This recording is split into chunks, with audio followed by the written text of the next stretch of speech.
مجھے یاد آئے ایک بزرگ یاد آئے، حضرت مولانا سید اصغر حسین صاحب نور اللہ مرقدہ وبرد مسجعہ، جن کو میاں صاحب کے نام سے دنیا یاد کرتی تھی، دیوبند میں تھے، بہت بڑے اکابر، ہمارے بڑے بزرگوں میں سے ایک بزرگ۔ کہتے ہیں کہ حضرت مفتی شفیع صاحب رحمۃ اللہ علیہ، مفتی اعظم پاکستان، اللہ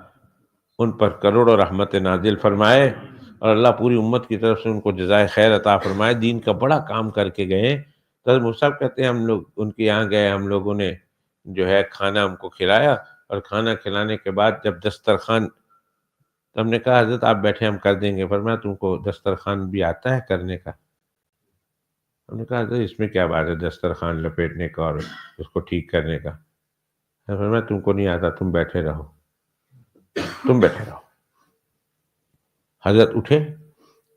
دسترخوان سے ہڈیاں الگ کی، جو روٹی کے چھوٹے چھوٹے ٹکڑے تھے حضرت نے وہ الگ کیے، پھر جو ریزے ریزے تھے، بکنی جس کو ہم کہتے ہیں، جو بالکل بالکل جو ہے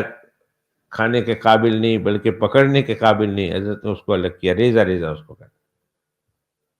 حضرت گئے ایک جگہ پر جا کر ہڈیاں پھینکی،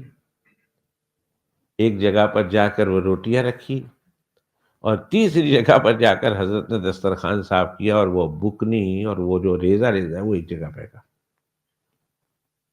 ہم نے کہا حضرت یہ کیا ہوا؟ فرمایا یہ جگہ کتے آئیں گے ادھر